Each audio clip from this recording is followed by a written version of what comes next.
So at the age of 16, while most of my friends were off being camp counselors and whatnot, I was working on the floor of the New York Mercantile Exchange.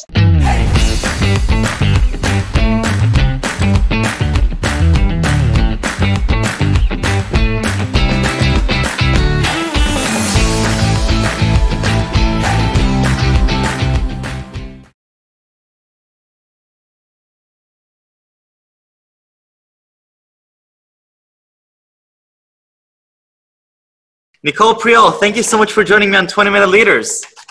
Thank you. It's an honor to be here. So great to have you. I'm really excited to do the show with you, and I'm especially excited to hear about your journey. You know, how you got into VC. What does this mean to you? There are quite a few stories that I'm especially excited to hear about. But let's just get started. Nicole, tell me who you are and why are you in venture capital?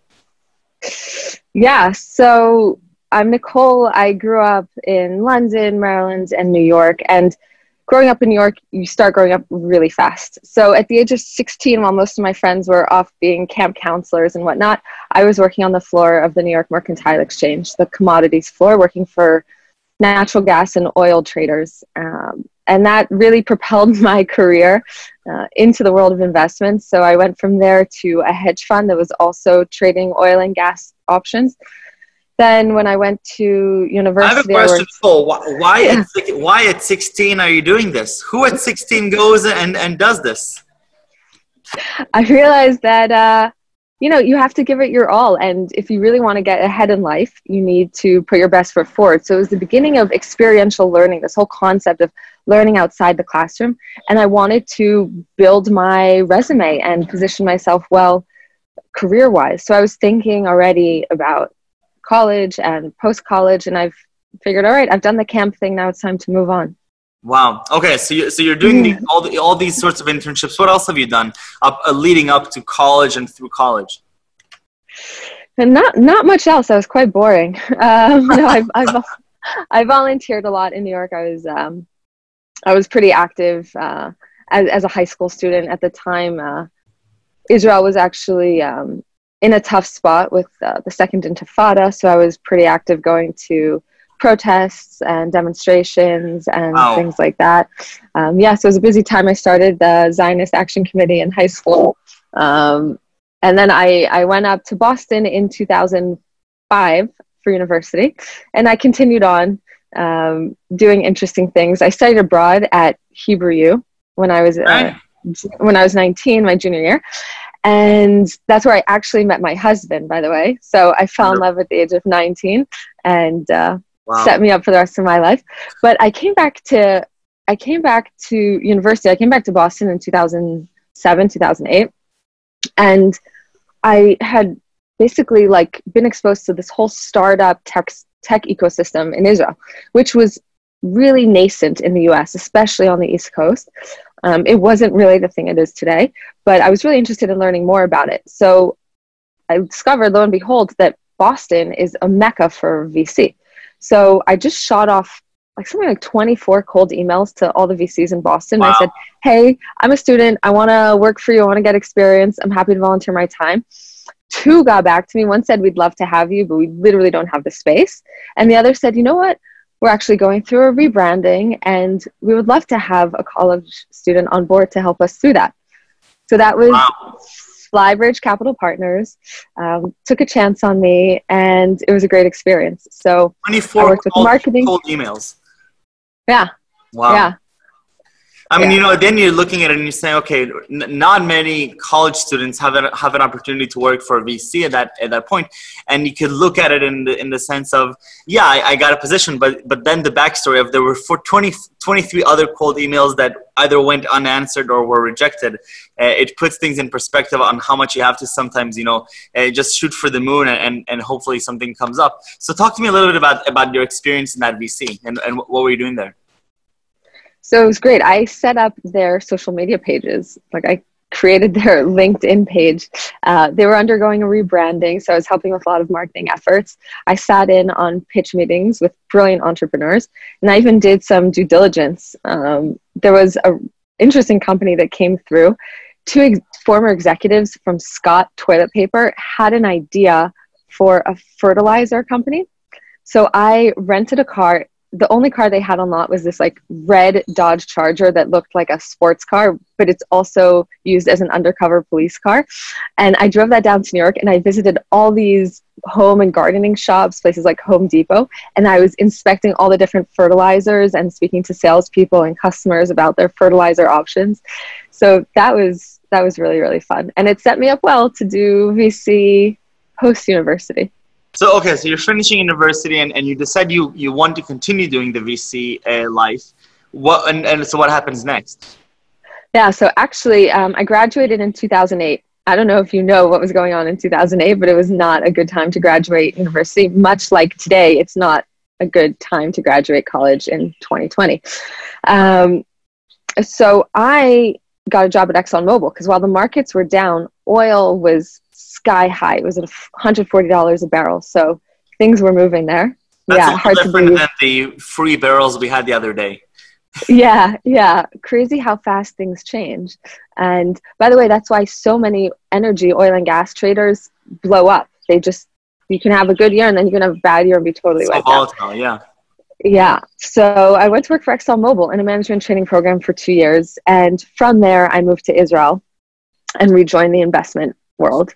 Wow. Okay. So investments. Why, at the end of the day, obviously, I mean, it's fun. It's luxurious. You get to meet a lot of entrepreneurs, but why choose the investment route? And, I get to experience some of this in some of this VC world here in the early stage fund J Ventures. And it's so exciting, but I can see both sides to it. So why are you so attracted to this world? I'm going to tell you, half joking, half serious. I'm in love with babies. Okay, since I was a young girl, I was obsessed with babies. There's something that's so cute about them, and I've always been a huge fan. Once they're one, not so interesting. I let my husband take care of them. Give me them for the first year, and then they're all yours. So startups for me are like babies. They're honestly like babies. My youngest now is 1, so she's in the not cute category. And I heard that it's the terrible 2s that count. I didn't hear about I thought you have 2 cute years. I guess not in my book. But when you're helping companies from their very earliest stages, from their inception, grow, you pick them up when they cry, you show them the way, you hold their hand, you give advice, you open doors for them literally and figuratively. It's very similar to helping nurture a small baby. So I love cute babies. I love exciting startups, and it really gets me going, waking up every morning and thinking about how can we help grow this business today, or who is the next exciting entrepreneur or company to come out of Israel. How many deals would you say you've been a part of over the years and over your experiences? How many entrepreneurs have you had a chance to deal with? So I have been working in the investment field for over 10 years now. And I've seen a lot of different stages: late stage public equities, pre-IPO growth companies, early stage. And at Ibex, we invest across all those stages. Over the years, we invested in 23 Israeli companies since 2012. We've had 7 exits, so really stellar returns. Wow. And we're actually doubling down on Israel. And just yesterday, we closed our second Israel fund. Wow! Congratulations. So, thank you. We're really excited to double down. That's amazing. Okay, so you're a vice president at Ibex Investors. What is this group, and what is sort of the thesis that you guys go with? So, believe it or not, back in 2011, the founder of Ibex, this guy from Denver, reads the Startup Nation book, gets on a plane, comes to Israel, does a little trip here, gets back to Denver and says, wow, we've got to do something in Israel. The innovation there is out of control. So they started with a really small fund. Today, it's multiples of that. And they just started investing, in public and private Israeli companies. And we have the name Ibex. A lot of people don't know what Ibex are, especially Israelis, which is ironic. But if you're familiar with Yael, the animal. Yes. The animal down south around Mitzpe Ramon, and that is able to climb almost 90-degree angles, like something amazing on the hills. There you go. So most Israelis don't know that. They're like, what's Ibex? Then we say Yael, and they're like, oh, okay. Okay, cool. So why, but what is it about the animal that's exciting and that reminds of, you know, the entrepreneurial spirit, perhaps?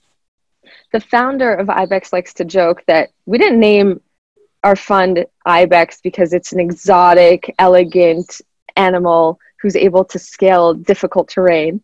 We named it Ibex because it was the first name of Freddie Mercury's band.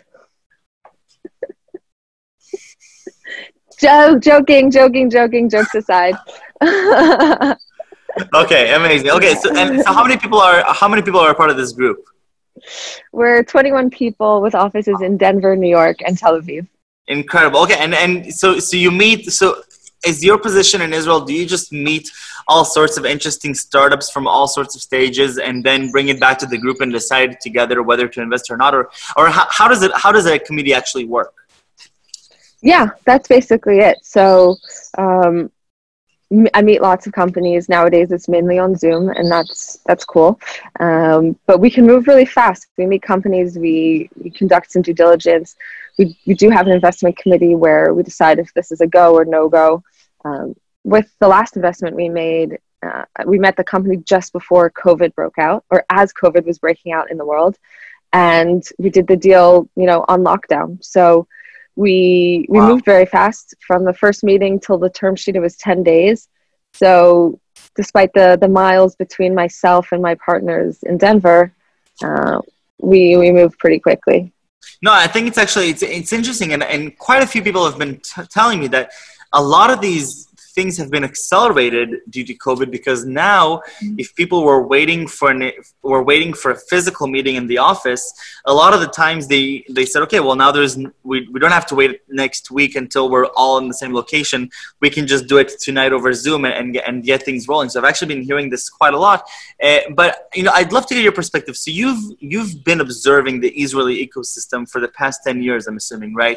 And I'd love to get sort of your insight into what have you observed about the Israeli ecosystem, perhaps, you know, in comparison to other ecosystems. And I mean, I'm asking for myself because I don't know enough yet, and it's fascinating to me. Yeah, it's a really good question. I did not spend time in Silicon Valley, but what I can observe from Israel is that the ecosystem here is incredibly collaborative. Everyone really lends a helping hand to everybody else. So you don't have those competitive, stealthy, you know, maneuvers where people are trying to outbid or, you know, outmaneuver someone else. So it's very collaborative, very open forum for discussion with other funds. We share deal flow, we share ideas.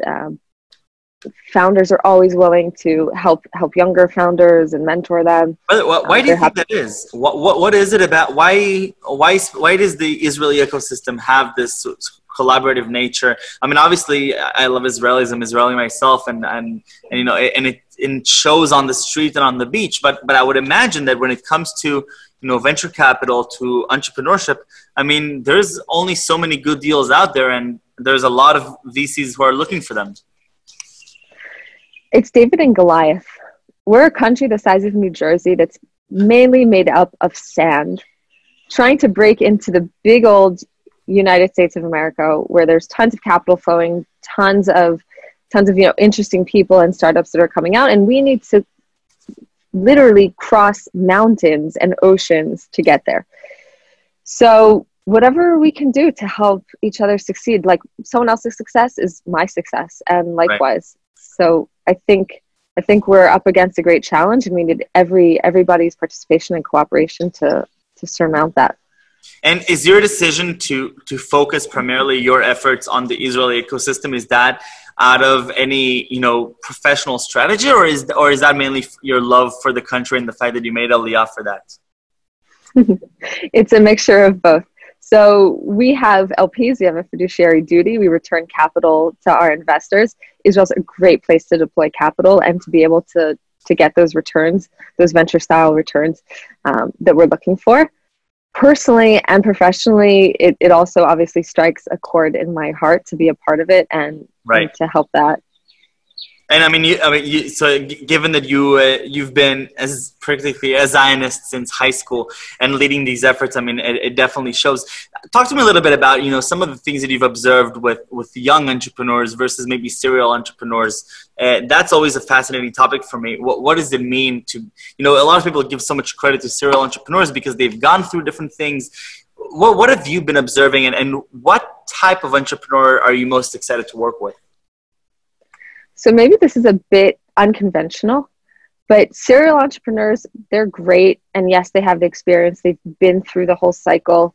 They know the ups and downs. And when they come up to bat to do it again, it says a certain thing about that person, that they know how tough and grueling it is, and they're willing to do it again. And that's phenomenal.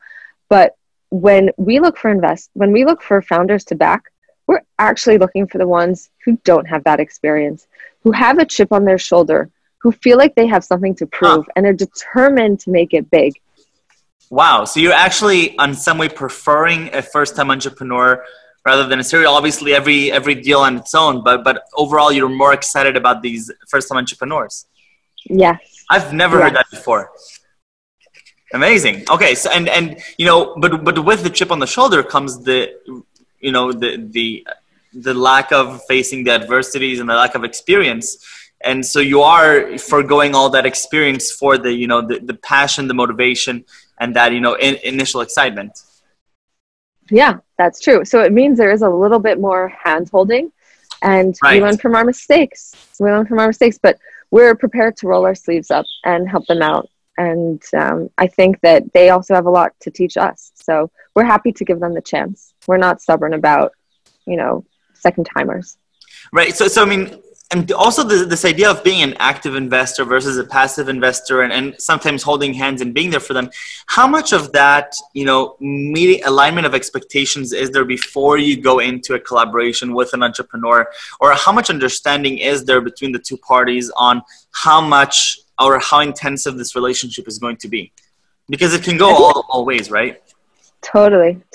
And you never know until you jump in. It's a massive leap of faith. Massive. And that's why so much of it comes down to the team and the chemistry between the investor and the founders, because you're literally spending, day in and day out with each other for 5, 10, maybe 15 years even. So all those expectations should come up in the beginning, with the understanding that things can change and things will change. So gotta just hope for the best. And is that something that you can reasonably aim to really understand within a matter of 10 days due diligence? That's very fast for the responsibility of aligning expectations and realizing if this is going to be a good relationship. Yeah, well, 10 days actually sounds like a lot. When you think about it, you develop like an intuition and a gut instinct within the first 10 minutes of meeting someone. So pretty much from the outset whether this is something that could potentially work or not. So compare that to the next 10 days of due diligence. It's the 80-20 rule. So okay. I could spend 3 months, speaking to every person who's ever encountered the founders, but is that really going to make a difference in terms of our decision? Probably not. Right. And I think one thing that I've been observing is that more and more funds are taking ownership over this fast, this quick, decision making. NFX famously did that over COVID, and Fusion Labs in LA also 3 weeks until a deal. I think 10 days is extraordinary, but it sounds like also this is a greater incentive now for entrepreneurs as well to trust the VC. And do you think that is because there are more VCs now looking for the great talent, which is scarce, and it needs to be more attractive? Or is that really because the VC wants to be more efficient and see more deals throughout the year? Is it the chicken or the egg? I don't know if we'll ever answer that question sufficiently. Definitely. You're right that there's more and more companies today. Not necessarily all of them are venture appropriate. There's this misconception, I think, that if you want to start a company that you need to go out and take venture. And I feel very strongly that venture capital is not the model for most businesses out there. So there's alternatives, and entrepreneurs need to keep that in mind, that venture capital is not the mold, for everyone and for every type of business. So they shouldn't really necessarily spend a lot of time chasing venture capitalists if it's not appropriate for them. And they can speak to a couple people and verify that pretty quickly, I think. And depending on the VC, yeah, efficiency is key. We're looking to do 3 to 4 investments a year. So we obviously have, there's a lot of deal flow in the pipeline. And when we meet the ones who we want to work with, we can move very quickly. Right. No, I think that then it's fascinating to me, this work that you spend so much time meeting so many people. At the end, what it comes down to are these few key investments that you make on a yearly basis.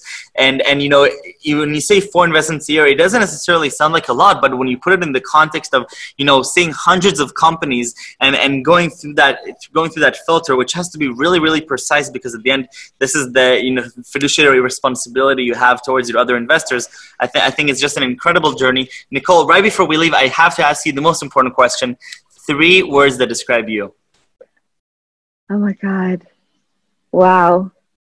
The first things that come to mind. This is not a huge commitment.